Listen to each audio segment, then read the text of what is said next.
दूसरा गुरु तो वायु है, हवा है, पवन है, वो मेरा दूसरा। ये हवा जो है ना, ये दो प्रकार की होती है। एक तो तुम्हारे शरीर के भीतर होती है और एक बाहर चारों तरफ होती है। हवा एक ही प्रकार की थोड़ी होती, तुम्हारे भीतर भी तो हवा है।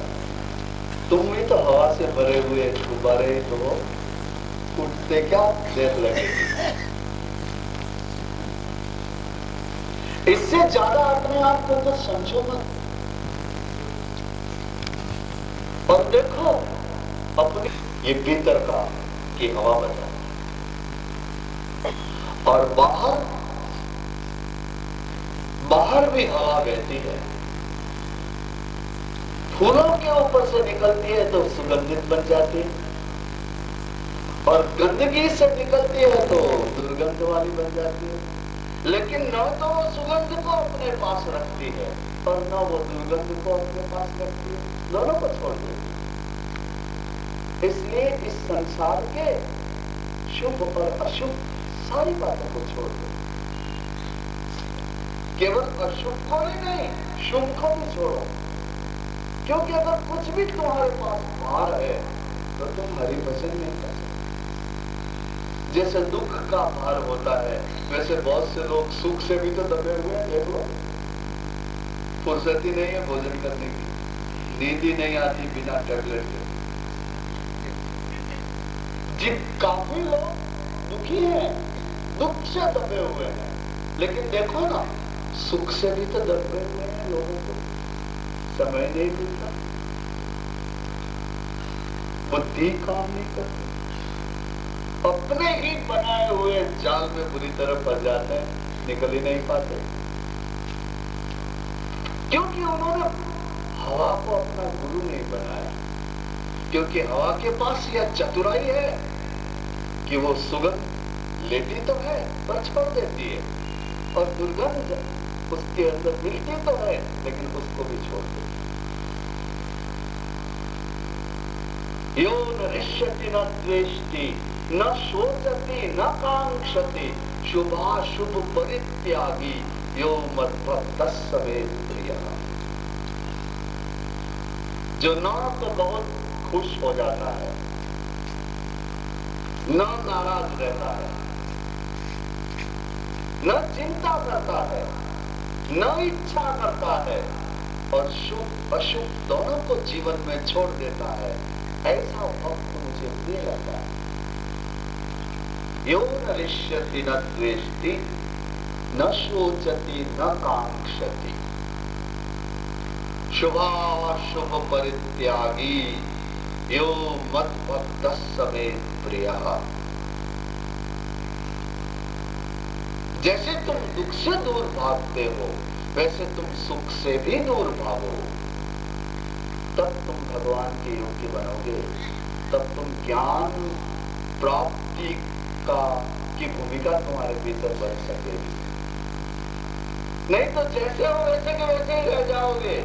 देखो कई लोग ऐसे हैं दुनिया में जो 10 साल पहले जैसे देखे थे अभी देखो वैसे के वैसे ही, कोई फर्क नहीं।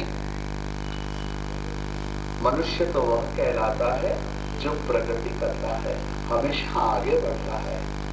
किस तरफ आगे बढ़ता है? ज्ञान के मार्ग में, सत्य के मार्ग में और ईश्वर के चरणों की तरफ जो बढ़ता है वही प्रगति करता है। बाकी तुम्हारे 10 मकान बन गए और 10 गाड़ियां खड़ी हो गई तो तुम ऐसे समझो कि मैंने प्रगति कर ली है। तुम अंधेरे में हो, पछताओगे, दुखी हो जाओगे। और जहां तुम्हें जाना है वहां तुम्हारी 10 में से एक भी गाड़ी काम आए ऐसा नहीं, वहां कुछ काम ना आएगा। तो मैंने पवन को अपना गुरु बना लिया। पवन तुम्हारे भीतर रहता है, तुम्हारे शरीर में शक्ति देता है। उस शक्ति से तुम इंद्रियों का भोग भोगते हो, लेकिन तुम उन भोगों को इतने विवेक से भोगो कि जब चाहो उसे छोड़ सको।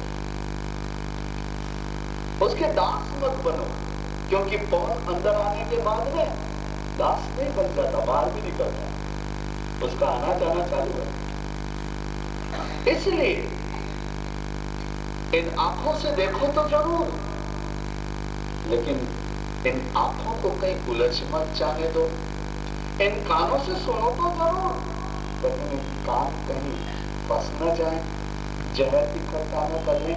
इस मुंह से बोलो तो जरूर, लेकिन प्रिय लगे ऐसा बोलो। हृदय में विचारो जरूर, लेकिन कल्याणकारी अपने लिए, दूसरों के लिए हो वैसा ही विचारो।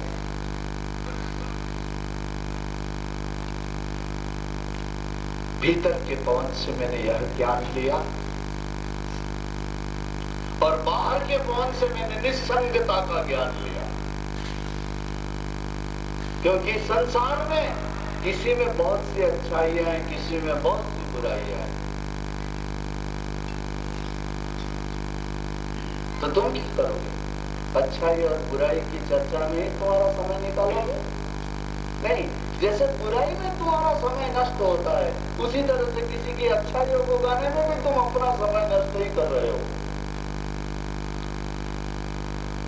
जैसे अशुभ से तुम घबराते हो, वैसे शुभ को भी छोड़ना ही है। शुभाशुभ परित्यागी। देखो, पिंजरा लोहे का बना हुआ हो, सोने का बना हुआ हो, पिंजरा पिंजरा ही है, कैसे करता है वो। अगर किसी आदमी को ऐसी सजा दी जाए कि तुझे जेल में रखते हैं और सलाखें सारी सोने की बना के देंगे, तो उसे अच्छा लगेगा उसके अंदर? पिंजरा सोने का हो, पिंजरा लोहे का हो, बंधन ही देता है। उसी तरह से शुभ और अशुभ का त्याग जैसे पवन कर देता है, अपने रूप में रहता है।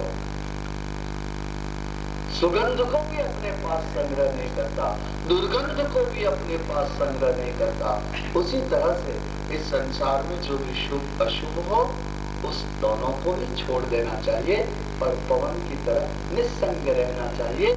यह मैंने पवन से गुण प्राप्त किया, ज्ञान प्राप्त किया।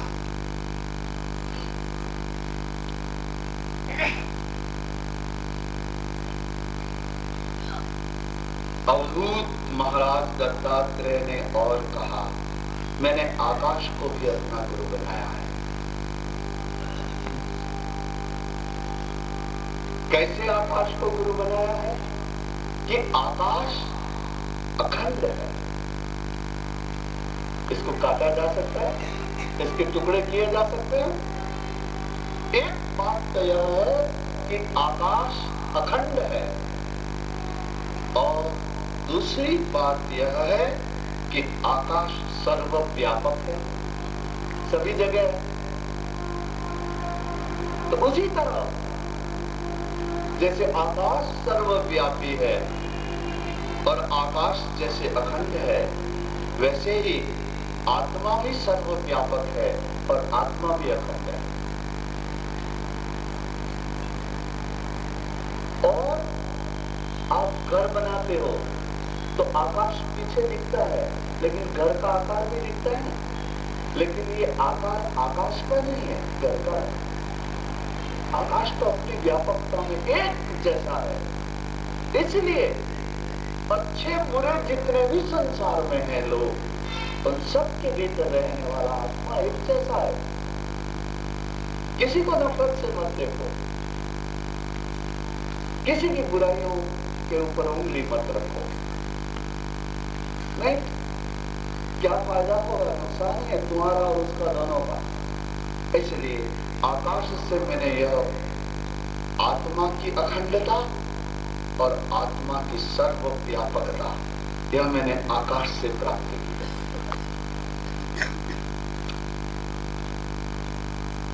जैसे आकाश सभी जगह है, वैसे तुम्हारे भीतर जैसी आत्मा है, वैसी की वैसी आत्मा सभी जगह और सभी जीवधारियों के अंदर वैसा का वैसा ही आत्म तत्व अखंड रूप से विराजमान है। यह ज्ञान मैंने आकाश से प्राप्त किया। अवधूत जी ने कहा कि देखो, मैंने पानी को भी अपना गुरु बना लिया। पानी को भी मैंने अपना गुरु बना लिया, क्योंकि पानी जो है ना वो शुद्ध है, चिकना भी है, स्निग्ध है। चिकना है पानी में तो शुद्ध है, स्निग्ध है, मधुर है और दूसरों का भला करने वाला। ये पानी का गुण है। तो मैंने जल को भी, पानी को भी अपना गुरु बना लिया। योगी भी शुद्ध हृदय का होना चाहिए,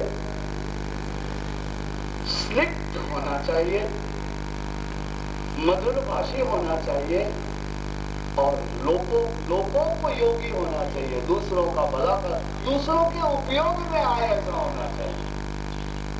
अपने जीवन से दूसरों का भला करने वाला होना चाहिए। आप आनंद को ढूंढते हैं वस्तुओं में, व्यक्तियों में, गहनों में, संपत्ति में, आपको नहीं मिलता आनंद। ये तो लकड़ी के लड्डू जैसी चीजें हैं, जिसको मिल गई उससे खाई नहीं जाएंगी और जिसको नहीं मिलेंगी वो नहीं मिला करके चिल्लाता रहेगा। ये संसार के तथाकथित कहे जाने वाले जो सुख है ना, लकड़ी के लड्डू जैसे होते हैं। और जिसको नहीं मिलता वो कहता है मुझे लड्डू नहीं मिला, और जिसको मिल गया वो खा नहीं सकता, दांत टूट जाएंगे उसके, कैसे खाएगा? नहीं, याद रखिए, पदार्थों में और व्यक्तियों में कभी सुख नहीं होता। सुख ज्ञान में होता है और सुख महानता में होता है। जब आप महान जीवन जीते हैं तब आप सुख भोगते हैं, आप आनंद भोगते हैं।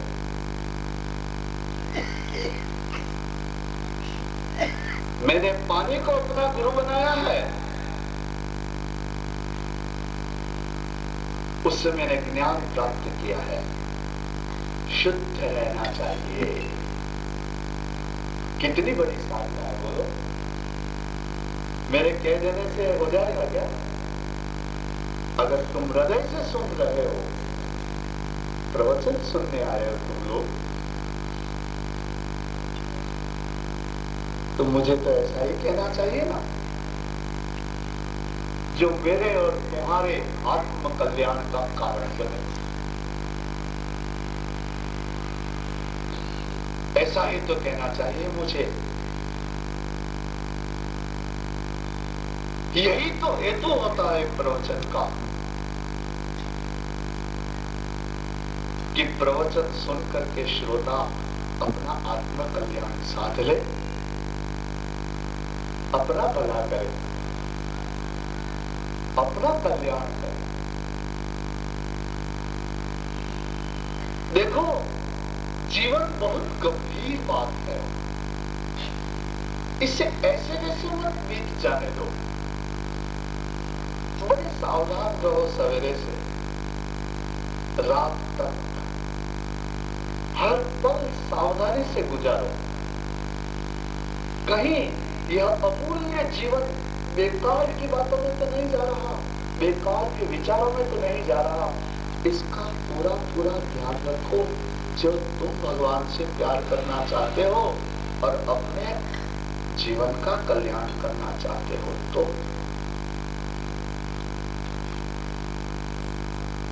जल मेरा गुरु है, अवधूत कहते हैं। और यदु राजा, पानी मेरा गुरु है, क्योंकि पानी में शुद्धता है। तो योगी भी शुद्ध होना चाहिए, मनुष्य शुद्ध हृदय का होना चाहिए। काले हृदय का आदमी अच्छा लगता है तुमको? नहीं लगता। कैसा आदमी अच्छा लगता है? साफ हृदय का, शुद्ध होना चाहिए। और कैसा होना चाहिए? स्निग्ध होना चाहिए, स्निग्ध होना चाहिए। तेल को स्निग्ध कहते हैं। ऐसा होना चाहिए, मुलायम, बिल्कुल स्निग्ध होना चाहिए। और मधुर होना चाहिए, मधुर भाषी होना चाहिए, मधुर व्यवहार करने वाला होना चाहिए, मधुर दृष्टि वाला होना चाहिए, मधुर व्यवहार वाला होना चाहिए और लोकोपयोगी होना चाहिए व्यक्ति को। आप अपने जीवन को देखो, आपका जीवन किसके उपयोग में आता है?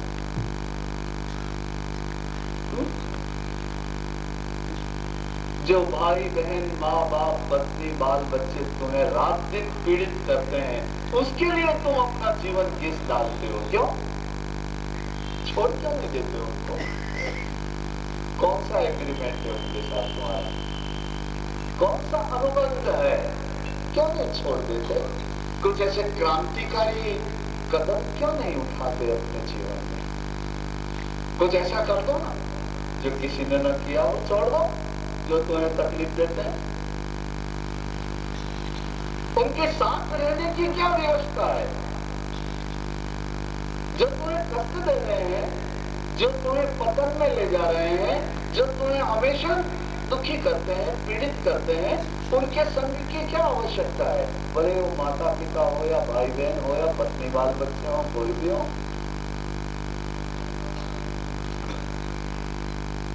उसके लिए तुम अपना, उन लोगों के लिए तुम अपना जीवन घिसते हो, लेकिन दूसरों के लिए तुम अपना जीवन नहीं घिसते। तुम अपने लिए दूसरों का जीवन घिसते हो, दूसरों का उपयोग करते हो, अपना उपयोग दूसरों के लिए नहीं होने देना चाहते। योगी ऐसा नहीं होता। योगी केवल परमार्थ के लिए जीता है। उसका जीवन परमार्थ के लिए होता है, वो दूसरों के उपयोग के लिए जीता है। यह मैंने पानी से गुण प्राप्त, पानी से मेरे को यह ज्ञान मिला है। इस तरह पृथ्वी, वायु, आकाश और जल, इन चार को मैंने अपना गुरु बनाया। अवधूत कहते हैं कि मेरा पांचवा गुरु अग्नि है। अग्नि कभी भी किसी दूसरे के रूप को स्वीकार नहीं करता। अग्नि की पहली बात यह है, अग्नि कभी भी किसी दूसरे के रूप का स्वीकार नहीं करती, वो अपने ही रूप में रहती है। इस तरह हम भी अपने ही रूप में रहें। हमारा रूप क्या है? आत्मतत्व, चैतन्य, ये हमारा रूप है। और अग्नि जो कुछ भी प्राप्त करती है सब जला देती है। तो तुम्हें तुम्हारे जीवन में जो अच्छे या बुरे व्यवहार मिलते हैं, जो सुख और दुख मिलते हैं, उन्हें सभी को भस्मीभूत कर डालो। अग्नि यही तो काम करती है। और अपने रूप में रहो। अपने को कोई पुरुष, अपने को कोई स्त्री, अपने को किसी का पिता, अपने को किसी का पुत्र मत मानो, क्योंकि ये व्यवहार है, ये वास्तविकता नहीं है। वास्तविकता तो यह है कि तुम्हारा रूप आत्मतत्व है। तुम उस ईश्वर की ही एक किरण हो, उसी के साथ जुड़े हुए हो।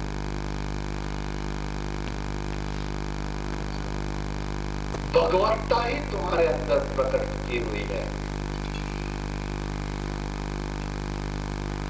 न तुम देह हो, न तुम इंद्रियां हो, न तुम मन हो, न तुम बुद्धि हो, न तुम पुरुष हो, न तुम स्त्री हो। तुम आत्म तत्व हो। यही तुम्हारा रूप है। इसी रूप में रहो। अग्नि में तुम कुछ भी डालो, अग्नि का रूप नहीं बदलता। अब तुम्हारे भीतर कोई ये डाले कि तुम पुरुष हो तो ठीक है,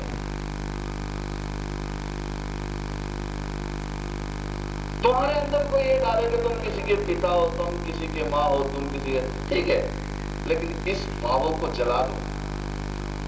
व्यवहारिक रूप से तो यह ठीक है, लेकिन ज्ञान की दृष्टि से तुम किसी के पिता नहीं हो, तुम किसी के मां नहीं हो, तुम कोई पुरुष नहीं हो, तुम कोई स्त्री नहीं हो, तुम कोई इंद्रिया नहीं हो, तुम कोई मन नहीं हो, तुम कोई बुद्धि नहीं हो, तुम तो आत्म तत्व हो, अधिरूप हो, ईश्वर के प्रकाश हो तुम, और दूसरा कुछ नहीं हो।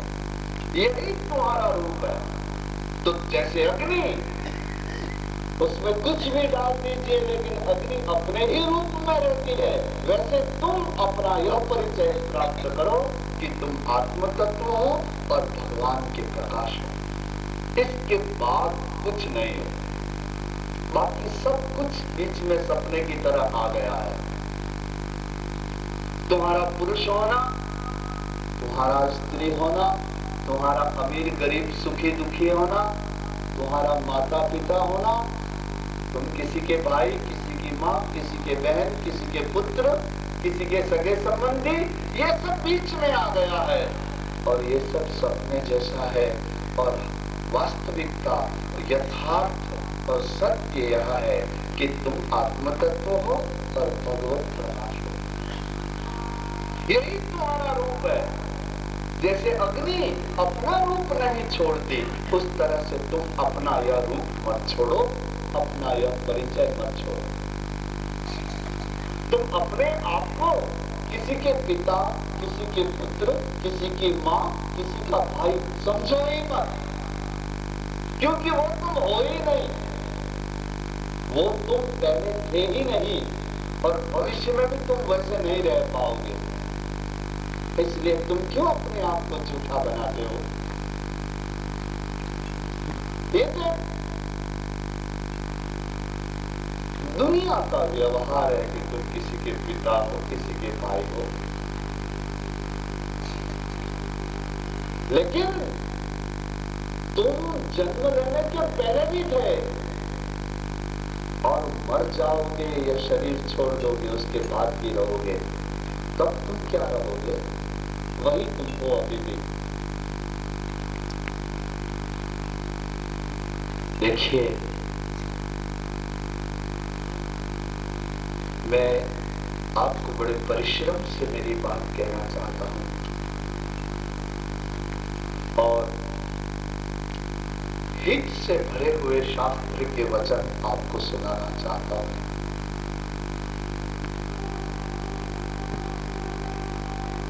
और इस ज्ञान का आश्रय किए बिना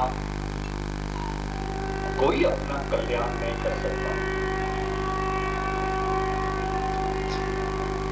अगर आपको अपने जीवन का कुछ मूल्य है और इस नश्वर जीवन से कुछ शाश्वत आप प्राप्त करना चाहते हैं, तो फिर वह यही है।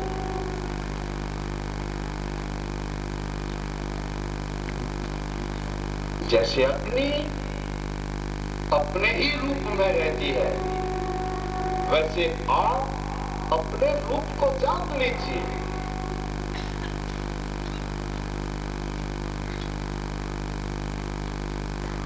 आप ये इकट्ठी हो गई अस्थियां नहीं हो,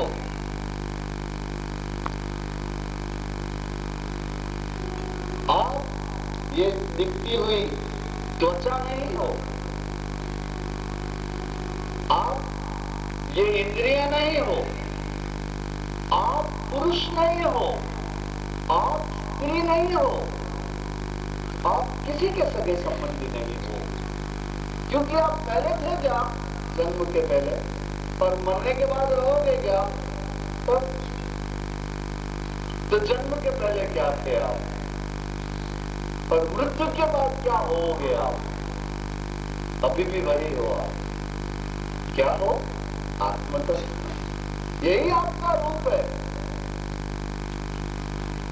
आपकी शक्ल, आपका आकार नश्वर है, आपके संबंध नाशवान है, लेकिन आपका आत्मतत्व शाश्वत है, अमर है, हमेशा ऐसा ही रहेगा। वही तुम्हारा रूप है।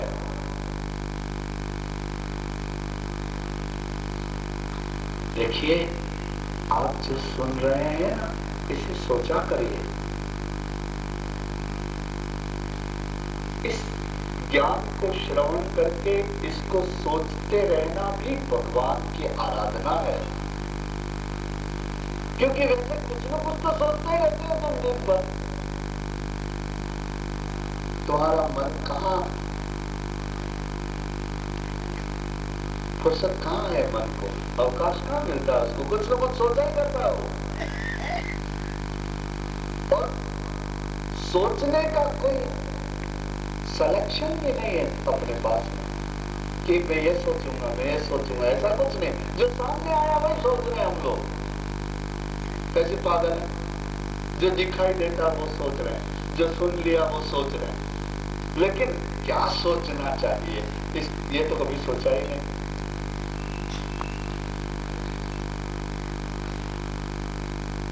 देखिए, ये इस प्रवचन का हेतु अपना भीतर से जगना ही है। आत्म जागरण इस प्रवचन का हेतु है। आप भूल मत जाइएगा मेरी बातों को, इन शास्त्रों के वचन को भूल मत जाइएगा। आप भूल जाइएगा तो अपना ही बहुत बड़ा नुकसान करिएगा, अपनी हानि होगी, आपकी हानि होगी। क्योंकि वैसे ही संसार में अच्छा कहां सुनने मिलता है? कोई सुनाता है क्या? इन बाजारों में सुनते हो कुछ अच्छा? कहां सुनते हो अच्छा? क्या तुम्हारे परिवार में अच्छा सुनते हो? माता पिता भाई बहन पति पत्नी बाल बच्चे कुछ अच्छा सुनाते हैं क्या? अच्छा सुनने मिलता ही नहीं। बड़े भाग्य से कभी सुनने मिलता है तो फिर उसे मूल्यवान रत्न समझ करके अपने पास रख लो और उसे सोचो। क्या सोचना है यह भी सोचो। अपने घर के सारे काम करते समय इन बातों को सोचते रहो। अच्छी दिशा में किया गया विचार तुम्हें अच्छा बनाएगा। तुम्हें अच्छाई की आवश्यकता है। बहुत दूर हैं हम भगवान से, सत्य से, ज्ञान से बड़े दूर हैं और बड़े दुखी और बड़े पीड़ित होते हैं हम लोग। इसलिए क्यों? क्योंकि दुखी और पीड़ित दोनों ही वर्ग के लोग हैं। जो निर्धन दीनहीन गरीब है वो भी दुखी है और जो सघन संपत्तिवान है वो भी दुखी है। इसका मतलब यह हुआ कि गरीबी वहां भी दुख है, अमीरी वहां भी दुख है, तो सुख कहां है? दोनों जगह नहीं है। अगर ऐसा सोच लो कि संपत्तिवान व्यक्ति दुखी है तो संपत्ति छोड़ के गरीब हो जाए, लेकिन गरीबी में भी तो दुख है, तो फिर सुख कहां है?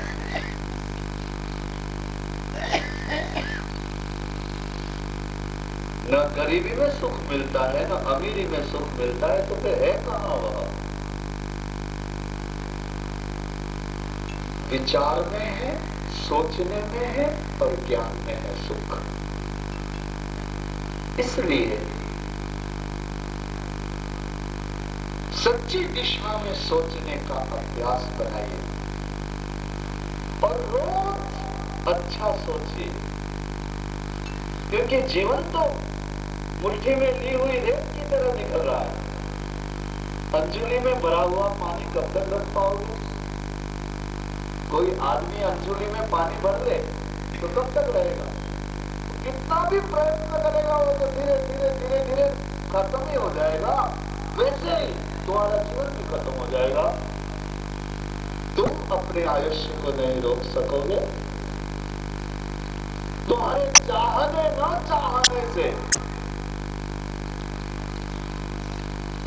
तुम्हारा जीवन होना न होना निर्भर नहीं है। इसलिए कब करोगे, कब सोचोगे? अग्नि से मैंने यह गुण प्राप्त, यह ज्ञान प्राप्त किया। अवधूत मुनि कहने लगे कि यदु राजा, अग्नि जैसे अपने ही रूप में रहती है, वैसे मैं अपने स्वरूप में रहता हूँ। अपने को समझा है मैंने, मैं आत्म तत्व हूँ और शाश्वत हूँ, अजर अमर हूँ, हमेशा हूँ। और मैंने चंद्रमा को भी अपना गुरु बनाया, उससे भी ज्ञान प्राप्त किया।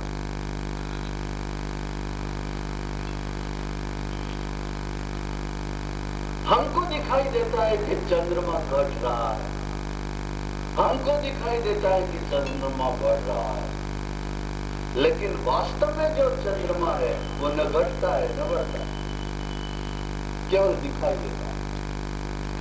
उसका घटना बढ़ना दिखाई देता है। यथार्थ में चंद्रमा न तो घटता है और न बढ़ता है। उसी तरह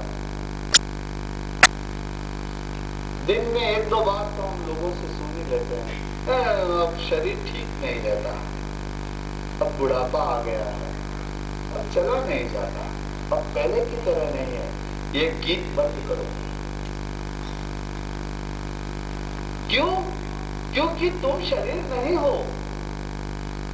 घटना बढ़ना शरीर का गुण धर्म है, तुम्हारा नहीं।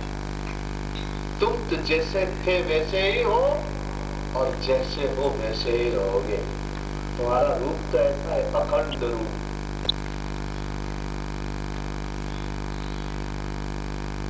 सनातन रूप है तुम्हारा। ये कभी घटता नहीं, कभी बढ़ता नहीं, कभी मार नहीं होता। एक रूप है जी। आपका कुछ भी नाम हो, आपकी कुछ भी जाति हो, आपकी कुछ भी आयुष्य हो, लेकिन सब इस शरीर से ही संबंधित है। आपकी उस चैतन्य तत्व से इसका कोई संबंध नहीं। घटना बढ़ना। तो मैंने चंद्रमा से ये शिक्षा ली कि शरीर घटे बढ़े, बीमार हो, बूढ़ा हो, लेकिन मेरा न जन्म ही है, न मृत्यु ही है, और न घटना बढ़ना है ही नहीं मेरे में, जो मैं हूं। क्योंकि मैं तो आत्म तत्व हूं, चैतन्य तत्व हूं। इसलिए अपने शरीर के घटने बढ़ने का कोई शोक, कोई विषाद, कोई पीड़ा तुम्हारे विचारों में नहीं होनी चाहिए। क्योंकि विषाद तुम्हें भगवत चिंतन से दूर करता है। विषाद तुम्हें भगवान के गीत नहीं गाने देता, तुम्हें कीर्तन नहीं करने देता, तुम्हें भजन नहीं करने देता, तुम्हें दिव्य स्वरों के संसार में नहीं जाने देता। विषाद, दुख, पीड़ा। इसलिए अपने शरीर के घटने बढ़ने की पीड़ा अपने भीतर तक मत ले जाओ। क्यों? कि ऐसा तो होगा ही, ऐसा तो होता ही है, तुम्हारे साथ थोड़ी हो रहा। हर आदमी इस संसार में तो बच्चा है तो युवक बनेगा तो वृद्ध बनेगा ही। तो ये कोई स्पेशली तुम्हारे लिए नहीं हुआ है ऐसा। अतएव उसकी पीड़ा को हृदय में मत लाओ। चंद्रमा की तरह घटना बढ़ना लोगों को दिखता रहे, तुम्हारे भीतर नहीं है घटना घटने बढ़ने का जो आयोजन है वो शरीर तक ही सीमित है, तुम्हारे भीतर नहीं। और फिर तुम शरीर नहीं हो, तुम तो आत्म तत्व हो। तुम तो शरीर छोड़ के जाओगे ना, तुम वो हो जिसे यहां से जाना है। तुम शरीर थोड़ी हो, शरीर तो यही पड़ा रह जाएगा। इसलिए योगी जन, ज्ञानी जन इस देह को वस्त्र की तरह समझते हैं।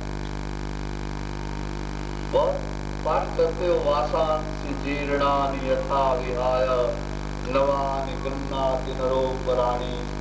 पाठ तो करते हैं हम लोग, लेकिन केवल पाठ मात्र से ही ज्ञान नहीं मिल जाता। उसे तो मनन करना पड़ता है, चिंतन करना पड़ता है, अनुभव करना पड़ता है, आत्मसात करना पड़ता है। कुछ महान पाने के लिए प्रयत्न भी तो महान करने पड़ते हैं। आप प्रयत्न तो बड़े छोटे छोटे कर रहे हैं।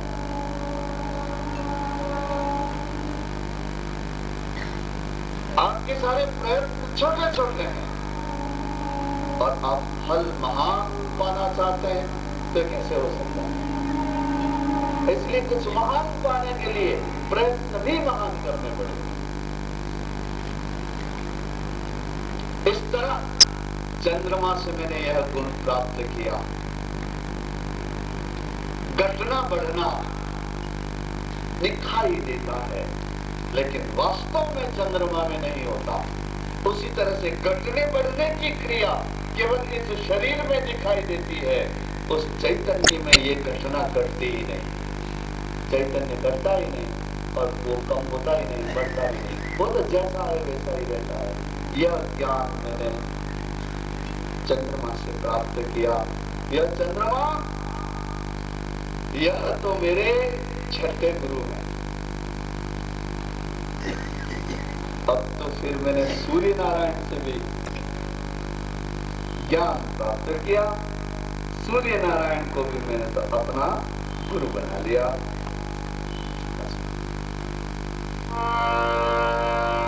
गुणैर गुणानुपादते यथा कालम विमुञ्चति न तेषु युज्यते योगी गोभिर्गायैव गोपतिः। सूर्य नारायण से मैंने यह गुण प्राप्त किया कि इस पृथ्वी का, समुद्र का जल सूर्य नारायण अपने पास इकट्ठा कर लेते हैं, बादल बनाकर। कहां से लाते हैं पानी? आकाश में बादल कहां से आते हैं? कौन बनाता है बादल? पानी।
Hare Rama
मैंने देखा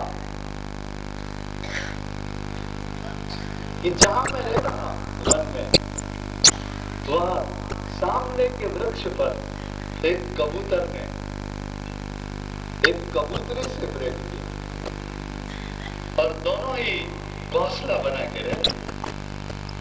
अब वह जो मादा थी, वो कपोती थी, वो जमी खुश होकर के वो कबूतर ला के दे, उसकी सारी इच्छाएं पूरी करेगा और बदले में वह मौत के मुंह में चले गए मेरा सारा परिवार। हाय हाय हाय, अब मुझे जी के क्या करना, ऐसा सोचकर वो कबूतर भी उसके पर। तो मैंने उनसे ज्ञान प्राप्त किया कि कुटुंब की इतनी आशा नहीं रखनी चाहिए, क्योंकि वो मरना पड़ता है इसमें। हाँ, इतना कुटुंब में लिप्त होने की जरूरत नहीं है। जिसकी मौत आए भले जाए, जिसका जन्म लेना हो भले जन्म ले, आना जाना तो इस संसार का नियम है। कौन सा कुटुंब? क्या लेके आए थे अपने साथ में? क्या लेके जाओगे? फिर उसके लिए क्या हो सकता है? ऐसा भी हो सकता है जिससे तुम प्यार करते हो तुम्हें छोड़ के चला गया। इस जीवन में सब कुछ हो सकता है। आपके लिए अपने आप को प्यार रखिए, ऐसा करिए। ऐसा कौन सा कुटुंब कि भगवान के दिए हुए इस जीवन का कोई आदर नहीं और उनके पीछे मरना क्यों? उनके लिए करोगे क्या? नहीं, तुम तुम्हारे आत्म उद्धार के लिए जन्मे हो। तुम बिल्कुल स्वतंत्र हो। तुम राजमार्ग पर चलो। ये धर्म ग्रंथ सब तुम्हारी सेवा के लिए तैयार है और तुम्हें पात्रता होगी तो शीलवान संत तुम्हें मिलेंगे, क्योंकि जो जिसे चाहता है वो इससे मिलता ही है। इस जगत का नियम है।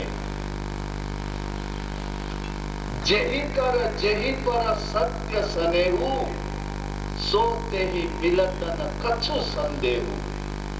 जिसका जिस पर सच्चा प्रेम होता है वो उसे मिलता ही है, इसमें कोई संदेह है ही नहीं। तो तुम भी अगर भगवान को सच्चे हृदय से चाहते हो तो तुम्हें मिलेंगे। लेकिन ये क्या हुआ? अपने कुटुंब की आशा में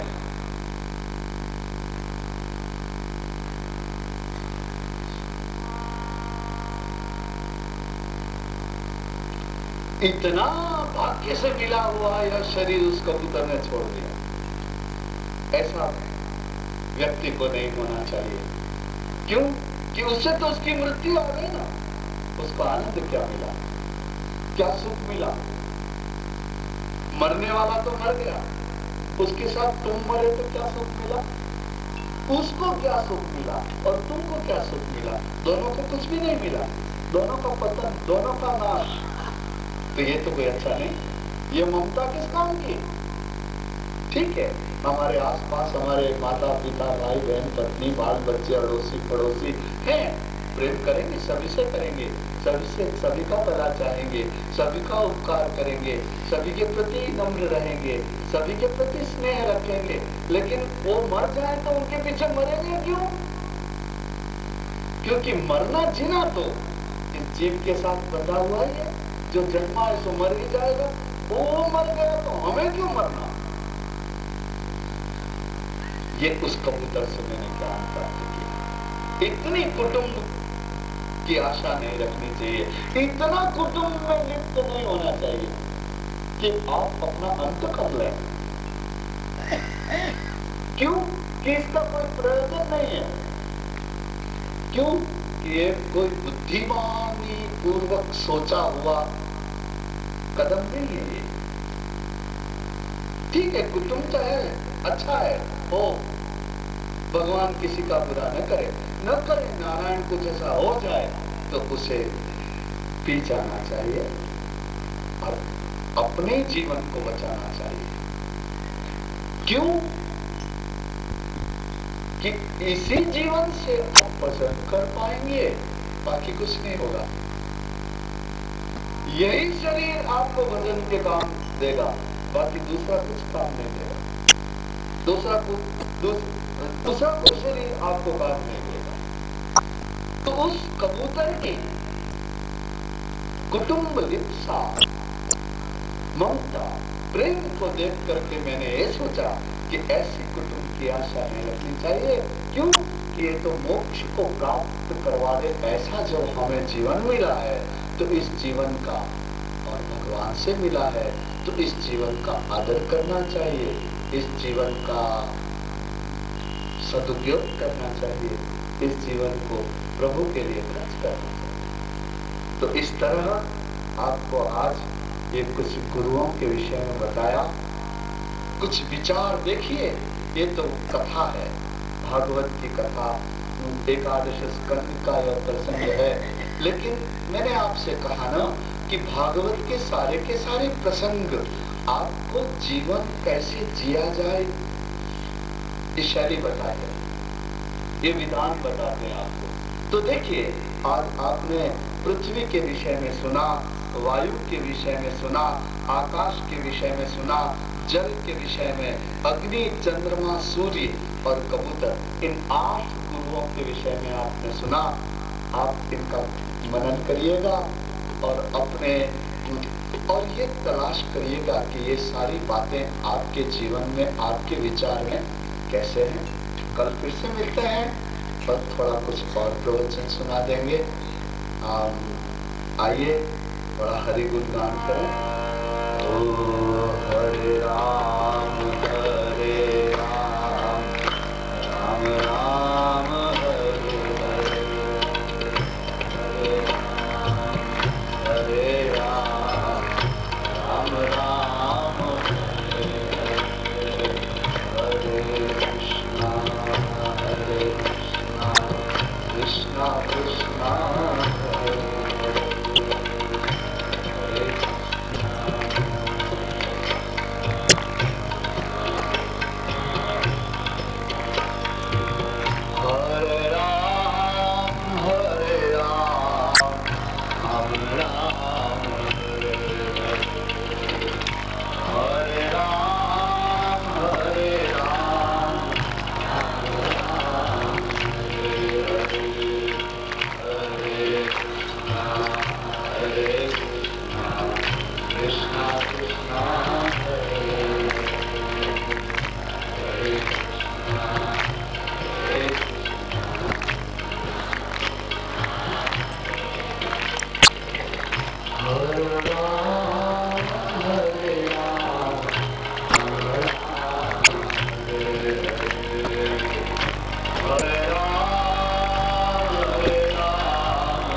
Jagavardhana Krishna कृपालु दयालन के आरती उतारो मेरे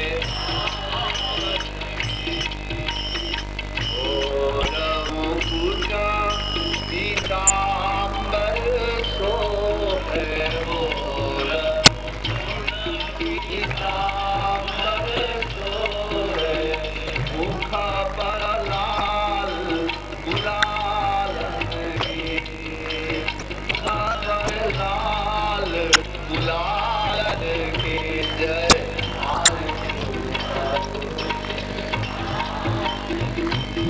सब आरती